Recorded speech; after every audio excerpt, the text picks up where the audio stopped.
Queridos amigos, queridas amigas, estamos aqui hoje para falar sobre uma obra absolutamente sensacional, incrível, fantástica, de Francisco Cândido Xavier, conhecida como Entre o Céu e a Terra. Eu recomendo essa leitura a todos os espíritas, mas eu já vou avisando. Não é aquele livro que se possa devorar para ler às pressas, faminto. Ele é um livro muito rico, muito profundo. Traz informações impressionantes, mas que necessita da nossa leitura mais atenta, reflexão a respeito dos conteúdos. E não custa nada deixar do ladinho um dicionário, porque lá pelas tantas, o mentor vai usar palavras como transubstanciadas. Eu treinei essa palavra umas 3, 4 vezes para na hora do vídeo eu não gaguejar. Transubstanciadas. Eu ainda estou meio inseguro. Mas, enfim, é um palavreado que exige um pouco de conhecimento e, às vezes, se socorrer do dicionário. Mas é uma obra com textos primorosos. Depois eu vou ler um trechinho de uma pequena passagem, ditada pelo mentor, e é algo fabuloso, impressionante. A gente lê 5 ou 6 vezes e vai entendendo, compreendendo, porque é grandioso, é de uma profundidade, de uma beleza, de um conhecimento, de uma visão de quem enxerga muito além do plano terreno. Mas vamos voltar para o plano terreno, e é nele que ocorre uma tragédia. Rio de Janeiro, praia,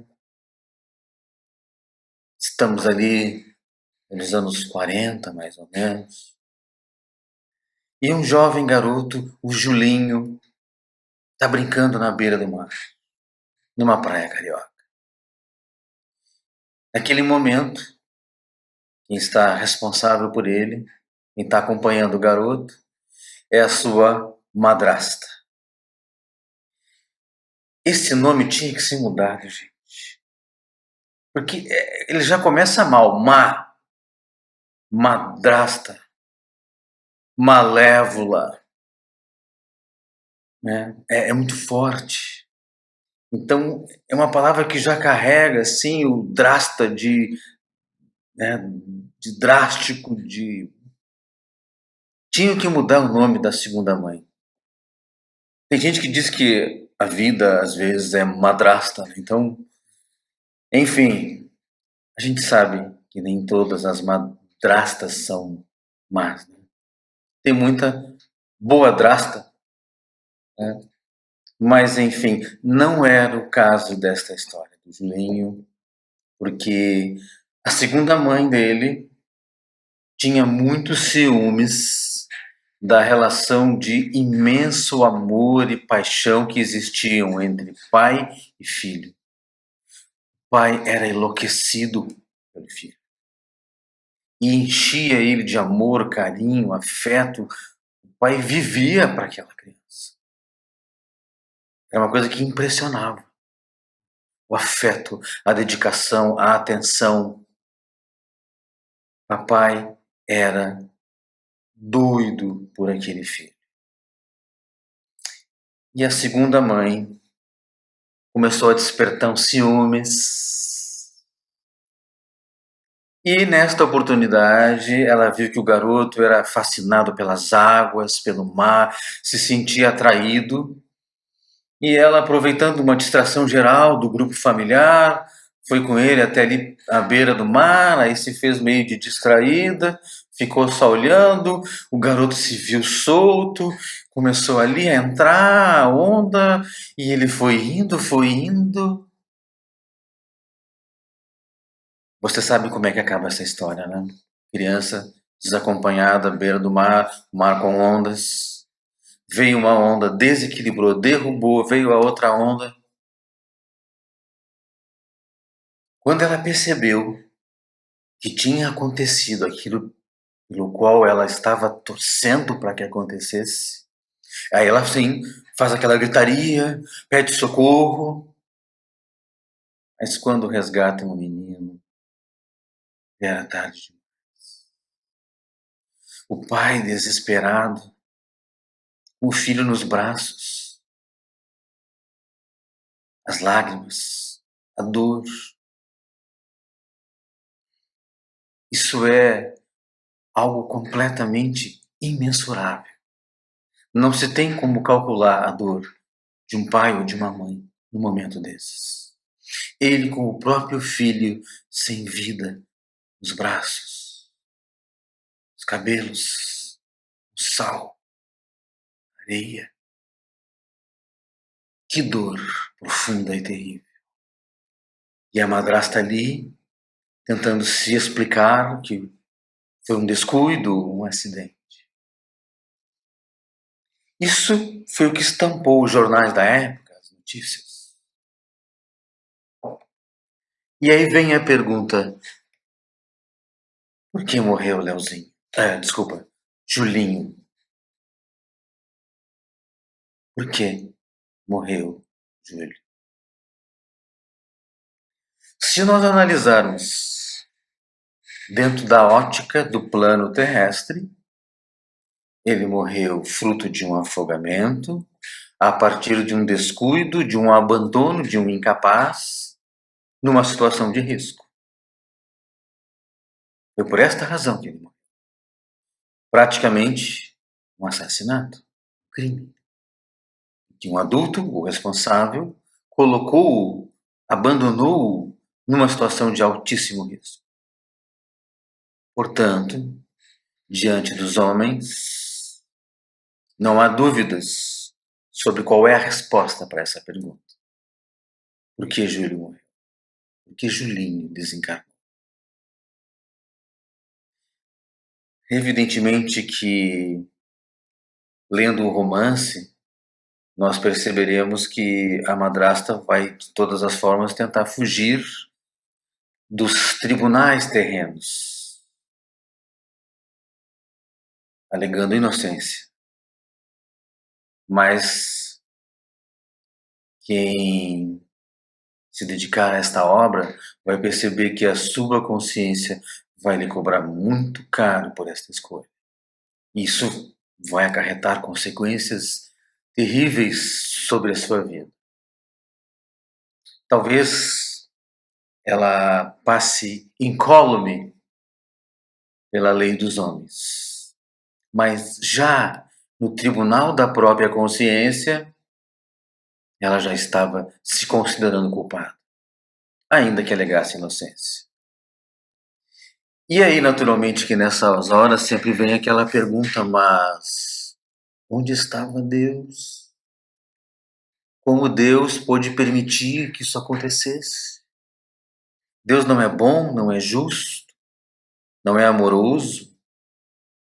Como ele pode deixar uma criança que era amada pelo seu pai morrer tragicamente diante dos seus próprios olhos, sem que ele nada pudesse fazer? Muita gente coloca as coisas dessa forma. E essa história é mais uma oportunidade de nós compreendermos qual é o papel de Deus nas nossas existências, qual é o alcance das suas ações e das suas atitudes, para que nós compreendamos que possuímos um livre-arbítrio, que somos senhores do nosso destino. Mas se, no âmbito do plano terrestre, está tudo compreendido, ou não, achamos o culpado, mas e o subentendido, o oculto? Por que esse pai está passando por uma experiência tão dolorosa? Por que esta criança inocente que nunca fez mal a ninguém está sendo arrancada da vida aos 8 anos de idade? numa das formas mais trágicas de morte, mais angustiantes? Qual a resposta que o mundo tem para isso? Não tem resposta. Se nós procurarmos na igreja, nos pastores, se esse pai procurar consolo, consolação, ele vai ouvir as seguintes palavras: era a vontade de Deus, mistérios, um dia saberemos.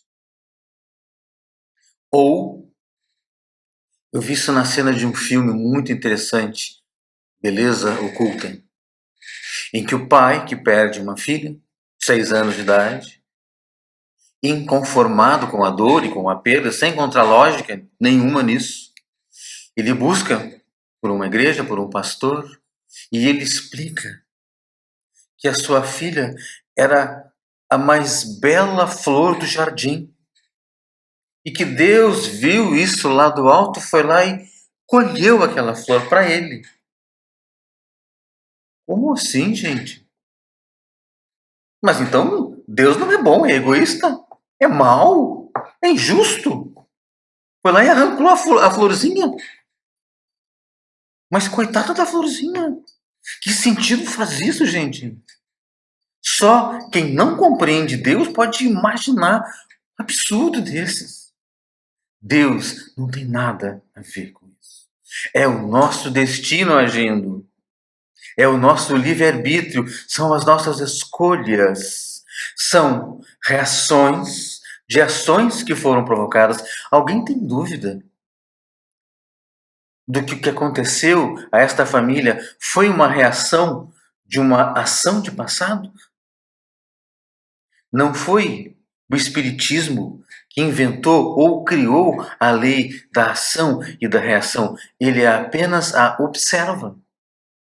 E se esta lei rege o universo inteiro, do microcosmos ao macrocosmos, por que não vai reger as nossas vidas e os nossos destinos? Deus faz sentido. Ele não arrancou nenhuma florzinha de jardim nenhum porque achou bonito e levou para ele. Por mais alegórico que possa ser essa colocação desse pastor, isto não consolou o coração desse pai. Sob hipótese alguma. Isso o revoltou contra Deus. Eu me lembro de uma história contada pelo Divaldo Pereira Franco, parecida. Uma família, papai, mamãe, uma menininha. Ela amava muito seu pai. E seu pai desencarnou, faleceu. Ela tinha ali os seus 6 aninhos de idade. E o pai partiu. Aí ela pergunta para a mamãe: mamãe, foi Deus que levou papai? E a mamãe diz: sim, minha filha, foi Deus que levou papai. Então ela responde, do alto dos seus 6 anos de idade: então, mamãe, eu não gosto de Deus. Infelizmente, nós não compreendemos Deus. E aí reside a maior causa das nossas frustrações, tristezas, decepções. Precisamos entender Deus. Para que nós possamos nos entender, somos uma criação dele. E para que possamos alcançar a nossa paz interior, compreender que aquilo que acontece hoje na vida, na minha vida, tem a ver comigo, com as minhas escolhas, mas somente com a chavinha, somente com a chave da reencarnação, eu consigo dar sentido a essas coisas e compreender a lei da ação e da reação.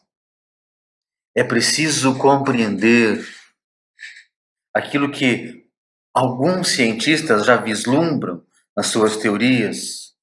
O universo é composto de várias dimensões. Os modelos matemáticos que tentam explicar o universo falam que ele tem pelo menos 11 dimensões. Os matemáticos brigaram por décadas. Um modelo dizia que é 10, o outro modelo que dizia que era 11. Você vai me perguntar, então os matemáticos são todos espíritas kardecistas? Não, nós não estamos falando disso. Não estamos falando de espiritismo, estamos falando de modelos matemáticos para explicar o universo. E compreender que essas coisas um dia vão se encontrar. Por isso que a doutrina espírita, ela se diz uma doutrina, porque ela tem o seu componente religioso, ok? Filosófico, mas o seu braço científico. Sempre afirmando, quando a ciência desmentir o espiritismo em algum dos seus postulados, vamos seguir a ciência. Só que até hoje, isso nunca aconteceu. Mas, voltando, nós precisamos enxergar muito além do palco terrestre. Isso é 1%. É mais ou menos como a história da matéria escura que permeia o universo. Segundo a ciência, não estou falando de espiritismo. Diz a ciência que 99% do universo nós não podemos observar, porque ele é composto de uma matéria escura. A luz não consegue mostrá-lo. A maior parte do universo a gente não enxerga.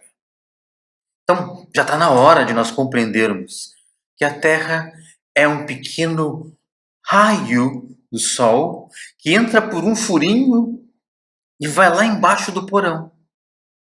Imaginem que a Terra seja o universo. Nós estamos lá no porão, no subsolo, tem uma frestinha onde entra um raio de sol. É isso que nós enxergamos hoje. É um fragmento, um pingo do que representa o mundo. Então, quando eu analiso a minha vida, a minha existência, eu preciso abrir os meus olhos para enxergar isso. Eu não posso me desesperar aqui no meu subsolo do meu porão, porque ele é 1%, se muito, de tudo aquilo que é o universo, que é muito maior. E tudo que nós vemos e sentimos é uma pequena amostra. É possível alguém explicar para as pessoas, para quem está lá na masmorra, no calabouço, no subsolo, o que é o Sol a partir de um pequeno raio que entra por um furinho? Impossível, não é? Agora, nós precisamos abrir as nossas mentes, as nossas antenas psíquicas para compreender a existência desses mundos paralelos. E aí vamos compreender um pouco melhor como funciona a reencarnação, que representa a nossa oportunidade de voltar para a Terra, viver uma nova vida num novo papel, um novo personagem ou um novo corpo. Só o espírito continua o mesmo. O resto tudo muda.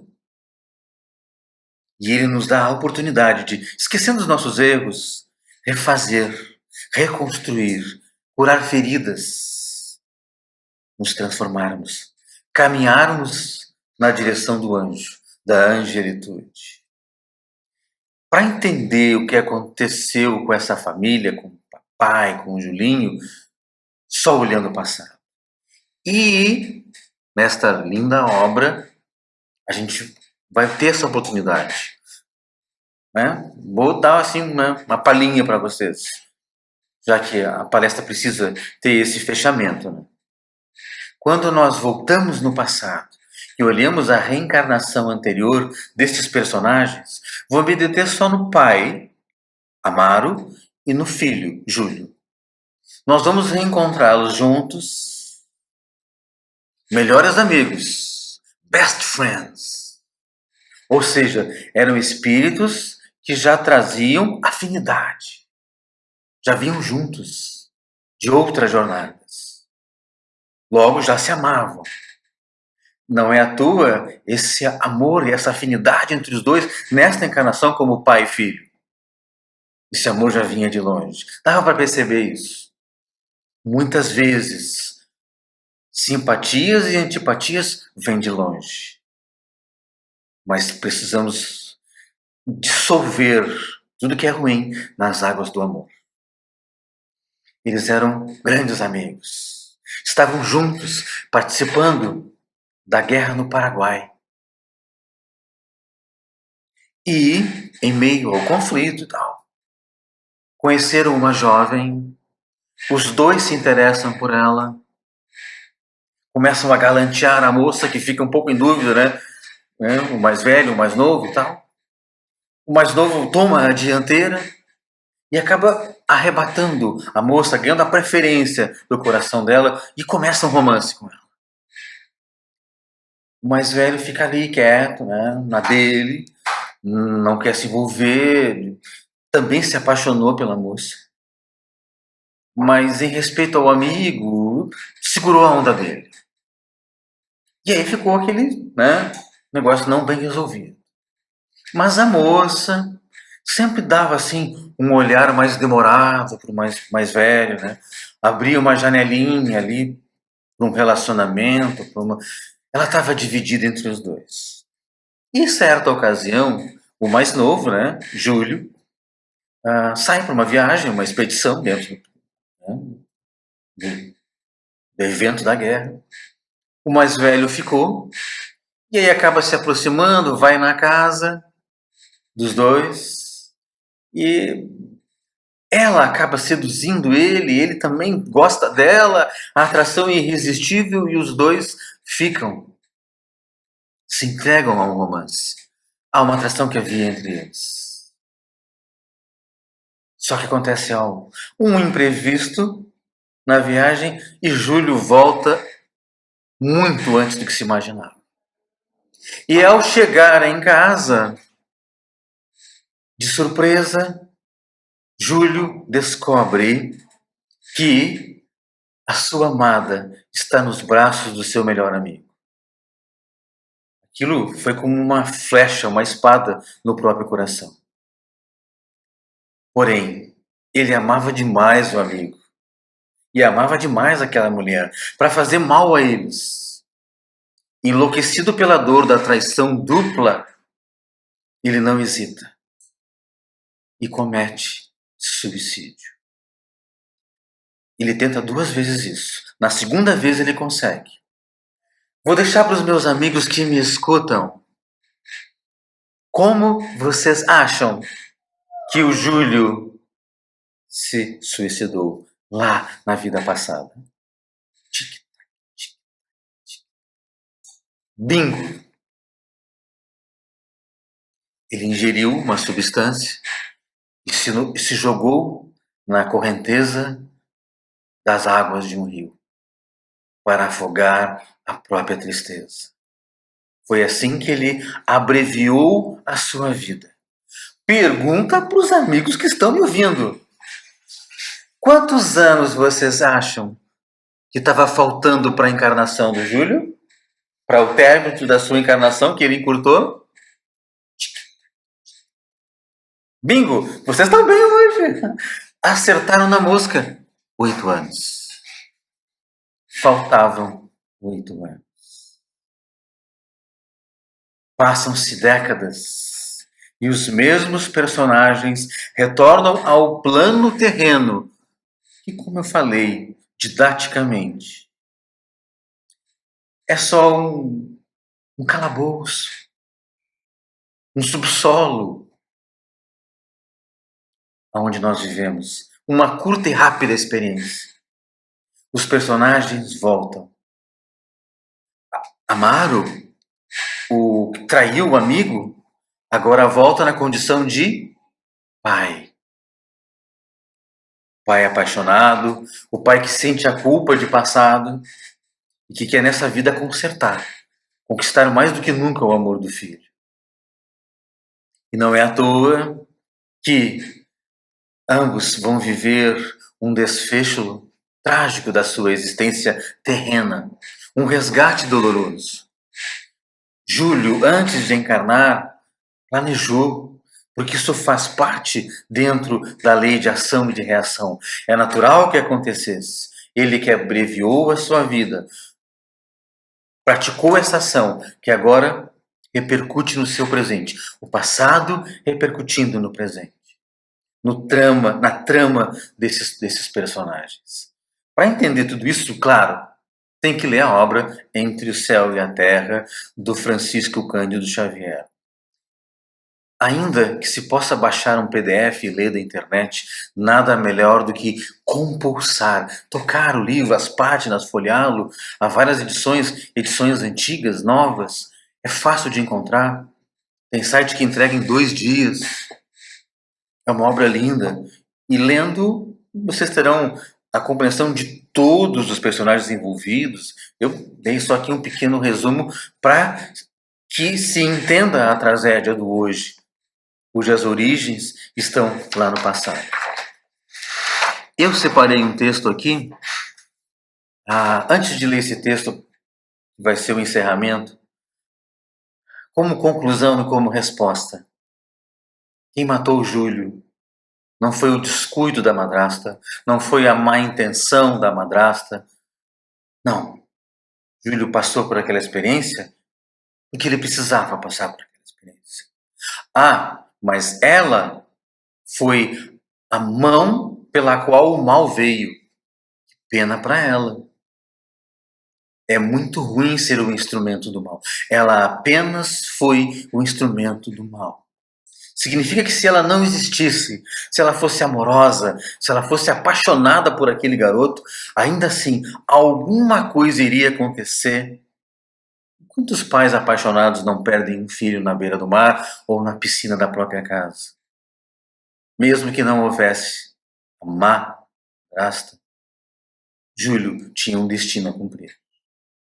E a responsável, ou o responsável, é ele mesmo, pelas suas escolhas de passar. E a gente precisa compreender o universo na sua totalidade. Eu vou ler um pequeno trecho, logo no começo da obra, para que os amigos e amigas tenham uma ideia do que eu estou falando, do que é essa obra do Chico Xavier. Agora, por favor, prestem atenção em cada palavra. Eu sei que ninguém vai entender. Vai ter que buscar na internet, vai ter que pegar o livro, ou vai ter que dar pausa e escutar de novo, porque o texto, gente, é absolutamente incrível e fantástico. E ele contempla essa ideia de um universo de múltiplas existências, que nos envia a questão da beleza oculta. Para nós espíritas, ela não tem nada de oculta. Nós sabemos da beleza que está do outro lado. Mas isso é um bom tema para o nosso próximo encontro. Ao texto. Todo desejo é manancial de poder. A planta que se eleva para o alto, convertendo a própria energia em fruto que alimenta a vida, é um ser que ansiou por multiplicar-se. A lei, como representação de nosso Pai Celestial, manifesta-se a tudo e a todos, através dos múltiplos agentes que a servem. No caso a que nos reportamos, o Sol sustentou o vegetal, conferindo-lhe recursos para alcançar os objetivos que se propunha atingir. Em nome de Deus, as criaturas, tanto quanto possível, atendem as criaturas. Assim como possuímos em eletricidade os transformadores de energia para o adequado aproveitamento da força, temos igualmente em todos os domínios do universo os transformadores da bênção, do socorro e do esclarecimento. Gente, prestem atenção nessa parte. As correntes centrais da vida partem do Todo-Poderoso, do universo, e descem a fluxo, transubstanciadas de maneira infinita, da luz suprema à treva total. E vice-versa, temos o fluxo e o refluxo do sopro do Criador, através de seres incontáveis, escalonados em todos os tons do instinto, da inteligência, da razão, da humanidade e da angelitude, que modificam a energia divina de acordo com a graduação do trabalho evolutivo no meio em que se encontram. Cada grau da vida está superlotado por milhões de criaturas. Eu já li umas 5 vezes. E a cada vez que eu leio, eu entendo com mais profundidade a beleza dessas palavras. E o termo é profundidade. Porque para entender o que está escrito aqui, tem que ler várias vezes, gente. E isso é apenas um pequeno parágrafo dessa obra, ditado por esse mentor na parceria com o André Luiz, pelas mãos maravilhosas do Chico Xavier. Da luz suprema à treva total, o fluxo e o refluxo do sopro criador, através de seres incontáveis, nos mais diversos tons, desde o instinto à angelitude. É lindo demais, gente. Lindo como a vida, linda como o universo, que ele é maravilhoso, é infinito, com incontáveis dimensões. E nós, aqui, no subsolo, no porão, querendo compreender e muitas vezes esquecendo da grandeza do que nos aguarda lá fora. A vida, além de infinita, eterna, como o universo, é bela. E o amor nos move ao longo dessa trajetória, no fluxo e refluxo do sopro do Criador. Semana passada, despediu-se de nós aquele que foi o fundador, o mentor, o criador, o sustentáculo, a base, aquele que construiu esta casa que hoje nós amamos, a casa de João Pedro. Doutor Ivan, inesquecível, doce, terno, mas forte, incisivo, carismático, uma energia com um poder, um carisma. Ele era muito carismático, além de muito inteligente, muito perspicaz. O Dr. Ivan reunia muitas virtudes. Muito sincero, às vezes duro. Eu adorava quando ele dizia: Patife, esse cara é um patife. Ainda que ele falasse daquele jeitão dele engraçado, ainda que ele estivesse criticando alguém, dava para perceber que ainda assim havia doçura, porque era como um pai que corrige um filho. E o Dr. Ivan sempre foi para todos nós um pai. Não há quem dentro dessa casa não tenha uma dívida de gratidão eterna, Dr. Ivan. Eu não posso falar por as centenas de pessoas que passaram por lá. Eu já ouvi coisas maravilhosas de quem pôde trabalhar junto com ele. Já ouvi muitas coisas lindas. O que eu posso falar é de mim. João Pedro transformou a minha existência. Me transformou numa pessoa melhor. Por mais atrasado que eu ainda seja, eu era muito mais atrasado. E eu aprendi o caminho. E eu não vou desistir. Eu vou vencer as minhas imperfeições. Eu vou continuar lutando para ir do átomo até o arcanjo, que um dia já foi o átomo. Um dia nós chegaremos lá. O Dr. Ivan tem um papel decisivo nesta minha encarnação. Ele me botou nos trilhos, me mostrou o caminho. A mim e a toda essa família imensa e maravilhosa que forma a casa de João Pedro. Tudo que eu tenho hoje eu devo a ele e a aquela espiritualidade maravilhosa que sempre trabalhou, que nunca se cansou de nós. Nós, os trabalhadores imperfeitos, cheios de manias, querendo mandar, desmandar, querendo ensinar a espiritualidade a fazer as coisas. Eles sempre nos aturaram com afeto, com carinho, com amor, compreendendo a nossa boa intenção, apesar do nosso atraso normal e natural. Eles sempre foram complacentes, bondosos e nunca desistiram da gente. Sempre tiveram uma paciência incansável. E Dr. Ivan representou essa inspiração, o mentor, a base na qual se ergueu essa obra maravilhosa. Só a agradecer ao Senhor, Dr. Ivan. Gratidão eterna. Eu vou lembrar para sempre de tudo que eu aprendi e vivi. E um dia, quando nós nos encontrarmos lá do outro lado, vamos dar gostosas gargalhadas. E sei que logo, logo, o Senhor já vai estar aqui, trabalhando, nos xingando, puxando a orelha, mas levando essa casa e esse projeto de amor à frente. Obrigado, doutor Ivan. Obrigado, Casa de João Pedro. Um beijo no coração, muita paz. E até a próxima semana.